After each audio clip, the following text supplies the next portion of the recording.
2월 24일 새벽 묵상 오늘 주신 하나님의 말씀은 사도행전 13장 13절에서 24절까지 말씀입니다. 바울과 및 동행하는 사람들이 바보에서 배에 타고 반발리아에 있는 버가에 이르니 요한은 그들에게서 떠나 예루살렘으로 돌아가고 그들은 버가에서 더 나아가 비시디아 안디옥에 이르러 안식일에 회당에 들어가 앉으니라. 율법과 선지자의 글을 읽은 후에 회당장들이 사람을 보내어 물어 이르되 형제들아 만일 백성을 권할 말이 있거든 말하라 하니 바울이 일어나 손짓하며 말하되 이스라엘 사람들과 및 하나님을 경외하는 사람들아 들으라.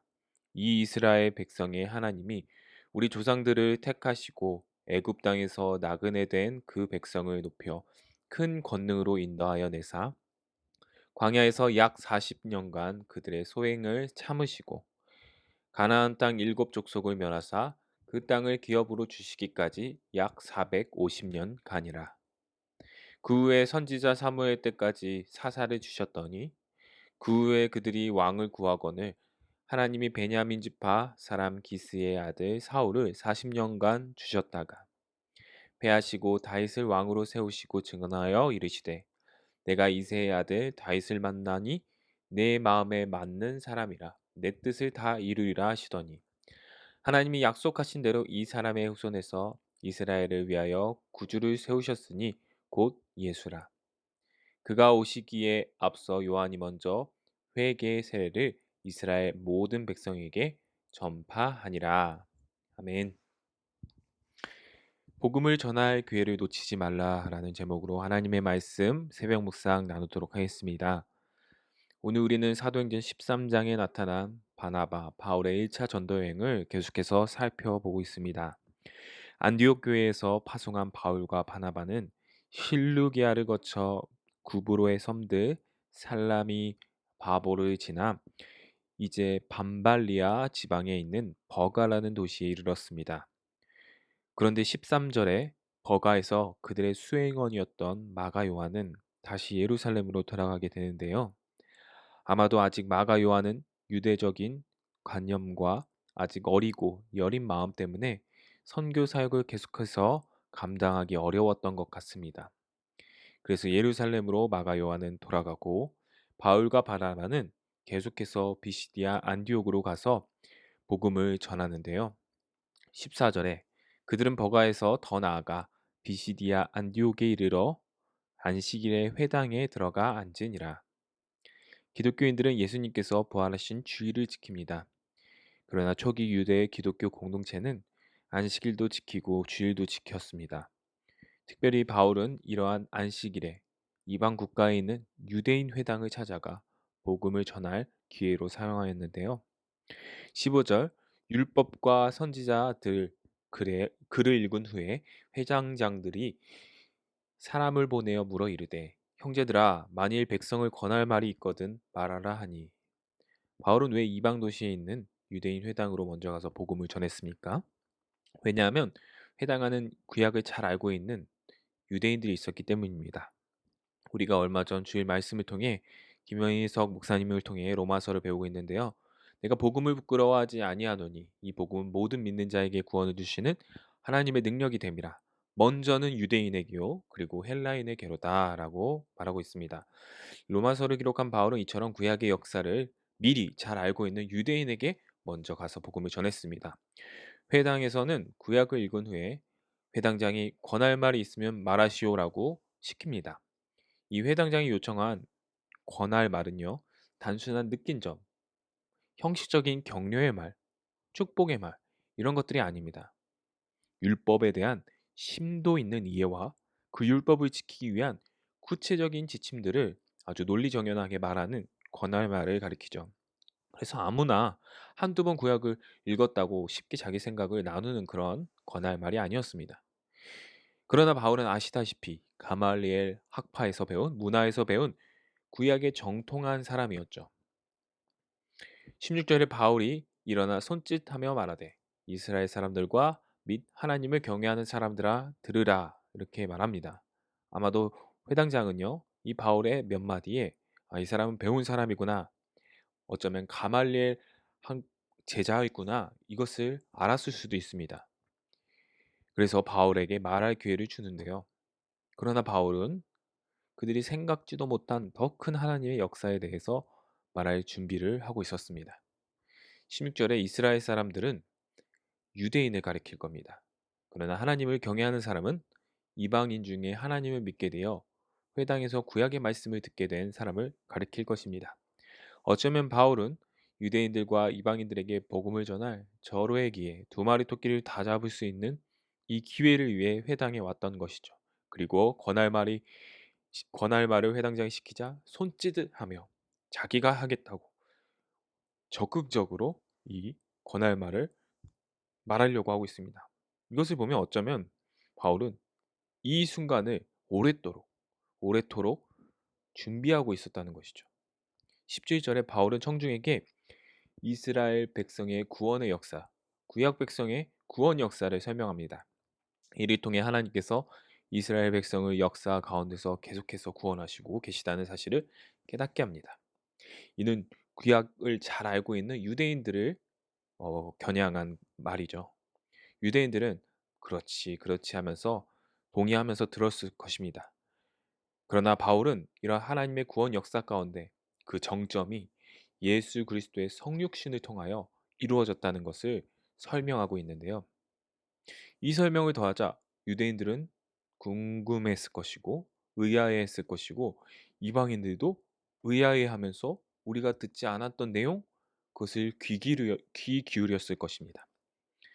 이렇게 바울은 유대인과 하나님을 경외하는 이방인들로 구성된 이 회당 청중의 눈높이에 맞춰서 가장 효과적인 방식으로 복음을 전하려고 했는데요.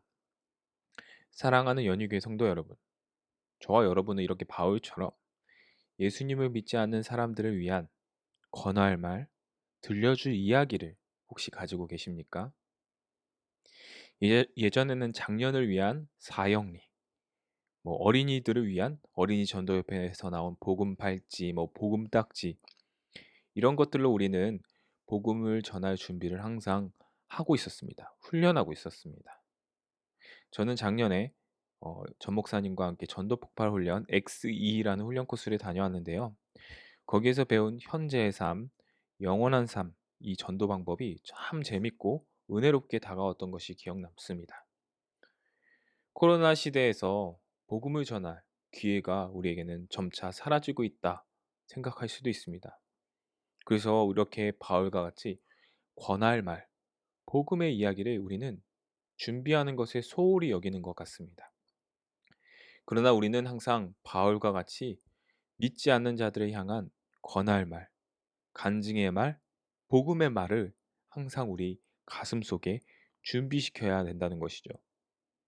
그러한 복음의 말을 준비하고 떠올리고 항상 기억할 때 듣는 사람이 변합니까? 내가 변합니까? 먼저는 내가 변화되고 내 마음이 더욱 뜨거워진다는 사실을 저와 여러분은 경험하셨으리라 믿습니다.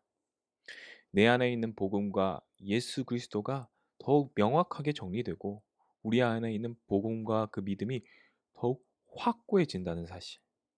이 권할 말, 복음의 말, 복음의 이야기, 예수님으로 말미암아 변화된 우리의 삶의 이야기를 항상 준비하는 저와 여러분이 되었으면 좋겠습니다. 저도 말씀을 준비하면서 그 전도 폭발에서 배운 현재의 삶, 영원한 삶을 다시 꺼내서 읽어 보았습니다. 읽으면 읽을수록 마음이 뜨거워지더라고요. 코로나로 인하여 남들은 복음을 전할 수 없다, 간증거리가 없다 말하는 이러한 신앙적으로 어려운 시기 가운데서 우리는 더욱더 믿지 않는 자들을 향한 권할 말, 복음의 말, 복음의 기회를 준비해야 되겠습니다. 그래서 그리스도의 마음과 열정이 우리 안에 다시 불지펴지고 실제로 그러한 복음의 기회가 오면 주저없이 복음을 전하여 천하보다 더 귀한 한 생명을 살리는 또한 그 복음으로 말미암아 더욱더 예수 그리스도를 닮아가는 저와 우리 연희교회 모든 성도님들 가정 되시기를 주님의 이름으로 간절히 소망합니다. 기도하겠습니다. 주님, 우리는 원래 복음으로부터 멀리 떨어져 있던 사람입니다. 복음을 들을 수도 없고 하나님을 만날 수도 없는 자였지만 오직 은혜로 말미암아 예수 그리스도로 말미암아 수많은 선교사님들의 피값으로 말미암아 복음의 은혜를 우리가 값없이 받은 사람입니다. 이러한 복음의 은혜를 입게 된 사람임을 우리가 다시 기억하고 늘 언제나 복음 전파의 기회를 놓치지 않고 복음을 전할 수 있는 기회를 놓치지 않을 수 있는 우리 연희교회 될 수 있도록 모든 성도님들 될 수 있도록 주님 도와주시옵소서. 전할 수 없는 상황 가운데서도 복음을 전하고 복음으로 말미암아 우리의 마음이 뜨거워지는 우리 연희교회 될 수 있도록 주님 인도하여 주실 것을 믿사오며 예수 그리스도 이름 받들어 기도드리옵나이다. 아멘. 다음 기도 제목으로 함께 기도하겠습니다. 첫 번째, 복음을 전할 수 있도록 잘 준비되어서 언제 어디서나 예수 그리스도를 담대히 선포하게 하소서. 두 번째, 최종상 윤명이 영국 사역을 위해서 선교사님의 영국 사역을 위해서 가정을 위해서 기도해 주시기 바랍니다. 코로나19의 조속적인 종식과 교회와 모든 성도들의 안전을 위해서 기도해 주시기 바랍니다. 아픈 한우가 있습니다. 김동기 집사님 폐암, 신장암으로 고생하고 계십니다. 하나님의 치유의 손길이 있을 수 있도록 기도해 주시기 바랍니다. 다섯 번째, 담임 목사님 청빙을 위한 기도 제목입니다. 연희교회가 십자가에서 죽으신 주님의 은혜에 감격하여 힘있게 믿음의 길 걸어갈 수 있도록 이끄시는 목회자를, 담임 목사님 청빙 과정 가운데 모든 성도들이 마음이 하나가 되고 기도에 지치지 않으며 경건 생활에 충실한 성도들이 될 수 있도록 청빙회원들에게 분별력을 주시고 사람의 생각과 방법이 아닌 오직 주님의 뜻과 방법으로 준비된 목회자를 모실 수 있도록, 특별히 주일에 광고하였던 것처럼 오전 10시에 각자 처소에서 이 기도 제목을 가지고 함께 담임 목사님 청빙을 위해서 온 교회가 함께 기도하셨으면 좋겠습니다. 2021년 유년부 겨울 성경학교를 위해 기도해 주시기 바랍니다. 2월 27일부터 28일 그리고 3월 7일 주일까지 두근두근 구원여행이라는 주제로 줌을 통한 겨울 성경학교가 진행됩니다. 성경학교를 통해 아이들이 하나님과 더욱 가까워지고 예배를 즐거워할 수 있도록, 가정에서 온라인으로 진행되는 성경학교인 만큼 각 가정이 기도로 준비할 수 있도록, 또한 각 가정마다 겨울 성경학교에 참여할 수 있는 마음과 상황을 열어두시도록, 사역자와 교사 모두 말씀의 담대함으로 아이들에게 하나님의 말씀을 선포하고 가르치도록, 하나님의 말씀이 아이들의 마음밭에 뿌려져 구원의 확신, 하나님께서 우리의 아버지 되심을 고백하고 믿음의 여정으로 나아가는 아이들이 될 수 있도록 기도해 주시기 바랍니다. 다 함께 기도하시겠습니다.